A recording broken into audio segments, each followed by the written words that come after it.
CoinMama is a simple and secure way to buy cryptocurrencies. Use easy payment methods such as credit and debit card, BankWire, and even Apple Pay. Get started in minutes. Hey everybody, this is one of those videos that I really want to do, but I really don't know what I'm talking about. But I have been studying a lot on computer hardware in the last couple days because I want to set up a hard drive mining system. Now this is different than proof of work like Bitcoin, which uses a lot of processor graphics card.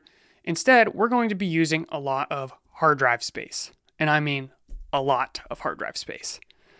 So the network that I'm doing this for is called Chia. And it's launching officially within the next month or so.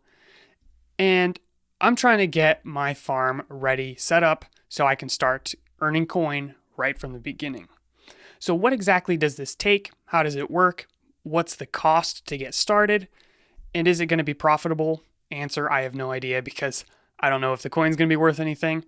But I consider this profitable in various ways, not just the potential for the coin, but I'm going to have the server equipment that I could use for other coins, as well as just the learning experience of doing all of this, because I'm going to be working with some server equipment that I've hardly even seen in my life. So I have absolutely no idea what I'm doing. And I just started learning about this a few days ago, but since then, I've pretty much done research nonstop.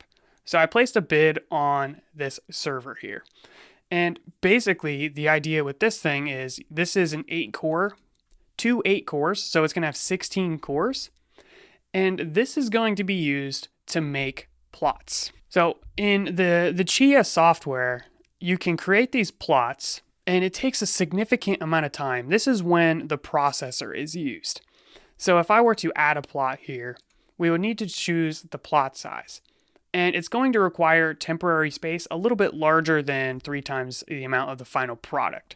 So this temporary space, that's going to want to be on solid state drives, such as, this here, but probably an internal drive. Now, if I was going to do this at a really large scale, I might not just want to use consumer drives, consumer grade drives, because they wear out over time fairly quickly if you're doing a lot of writing. And this does do a lot of writing. So if I was going to start a huge server farm with this, I might need an enterprise solid state drive. I might just try using this one since I already have it laying around just from video stuff and just get the life out of it that I can. However, this is going to be potentially limited by my setup based off of the size. So this is a 2 terabyte solid state drive. And right now, this is just an external drive through USB. And it's probably not something I would use officially, but I can shuck it or basically take it out of its container, its enclosure, and then I could put this inside of a computer. Now, it's recommended that you go with size 32 or size 33 plots, and it requires a certain amount of temporary space. So if I went with 32, that requires 332 gigabytes, which is a little bit more space than gigabytes that you might be used to, but it's like a 1 to 1.1 ratio, so it's not huge. So let's just say 350 gigabytes. Hey, I'm not far off, 356 gigabytes. So this is a 2 terabyte drive. I think I could only do about 5 plots in parallel. So this would be the bottleneck. So basically, each core of the processor is going to be able to plot, and that's going to require 4.5 gigabytes of RAM and 360 gigabytes of temporary storage. So if I have a 16 core machine, and let's say I put like 72 gigabytes of RAM in that with a 2 terabyte drive, this is going to be the bottleneck, and the plotting process is going to be much slower. So I'm trying not to get too off topic, but basically I'm going to be researching, what kind of drive I need to use, what kind of storage amount I need to use. But it's also important to know that this is just a temporary plotting process. The end result is a plot that you can then farm from a computer with very little computational resources. It can be the same computer, and with the setup I'm going for, assuming I win this eBay competition, which right now I'm not too sure I will, if I were to get this machine here, basically I would just plot and farm from the same machine. This has 12 drive bays, and I could put probably 16 terabytes per bay. Here are some really cool examples of farms people have made. Here are, how many? 32 drives running off of a Rock Pi 4, which is just like a Raspberry Pi essentially. So very low computational resources required. Additionally, you can do desktop farming. This is what I was originally wanting to do, and I'm still kind of like wondering if I should do this. For one, this is what I'd be more familiar with. I've not touched server equipment or anything pretty much ever. I mean, I doubt it's a whole lot different, but I'm not comfortable with computer hardware. Linus Tech Tips does have a video on 300 terabytes in a normal case, so I could potentially follow this and get potentially 300 terabytes, although probably a little bit less because he kind of hacks it together and like straps some of them to the side. You can see them like attached to the sides here. However, the point is clear. You can put a lot of storage in just a normal computer, and that would work just fine. Additionally, if you want to go beyond, 300 terabytes, then you might want something like this, which is a container for a bunch of disks. And then that could be attached to a computer through an HBA, host bus adapter. So this is a Super Micro 45 disk. You can also get 90 disk, which is just insane. I'd probably start off with the 45. And that's another reason why I decided to go with the server as opposed to just a desktop, because if I end up going beyond 12 disk bays, this would fit nicely with that server and I could easily connect the two. And of course you can do other systems like network attached storage, or you can just take numerous hard drives and put them in just a USB enclosure, like a 5-drive enclosure. This is a perfect solution if you're just doing this on the small scale and just want to try it out. I want to kind of do it that way, but limited by a few things. One, I'm on an iMac, so I can't easily put in a plotting SSD, so I would be limited to external SSDs. Additionally, I obviously make videos here, I edit here, and that means I wouldn't be able to plot on this machine while I'm making videos, which I don't really want to have to start plotting, stop plotting, and then do it at nighttime or whatever. I just want a system that can be dedicated to that process. I just go put it in another room where I don't have to listen to it, because I imagine the servers are fairly loud. Now, the most expensive part of this is not going to be the plotting machine. I mean, let's say I get this one here. This is fairly inexpensive, and then I just have to add an SSD. I would also need to get RAM here. You can see it's 32 gigabytes, which is going to be the bottleneck of the plotting process, so I would need to buy some RAM. But overall, the machine's probably going to be less than $1,000. The expensive part are the hard drives. Yeah, you can find used hard drives on eBay as well, and hack everything together.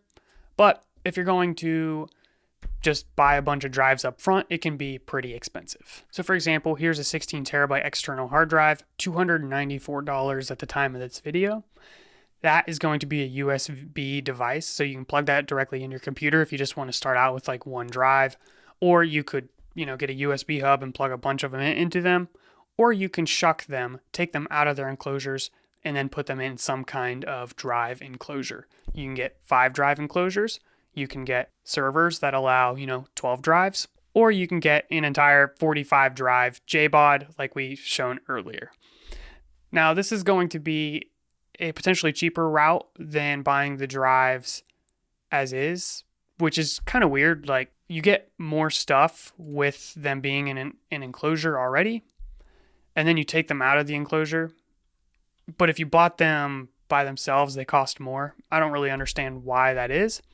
But I do think that also voids the warranty. So you got to decide which one you want to do. But, if I wanted to start off with 12 drives to fill up a server, well, we're talking like $3,600 almost. And that's still only going to be a very small percent of the entire network. So, it'd be really cool if I could start building up from that, start out with 10 or 12 drives, and eventually get up to petabytes. There's some other people I've been talking about in the petabyte level, and I'm a little blown away by that, but maybe one day I'll get there, especially if I find doing something like this is profitable, which right now I have no idea. With the current network, and this is just the test network, we're at 21 pibibytes, and I'm only contributing 200 gigabytes, and I'm expected to win every 24 days. However, if I had 100 terabytes, that would be a lot more contributed to that network. So, I'd probably win some. There have been estimates that on launch, it'll be more around 100 here instead of 21. And in that situation, if I had 100 terabytes, I'd be contributing like 0.1% of the network, which isn't super significant, but it's also not nothing either. So that might be a situation where I'm actually winning every now and again.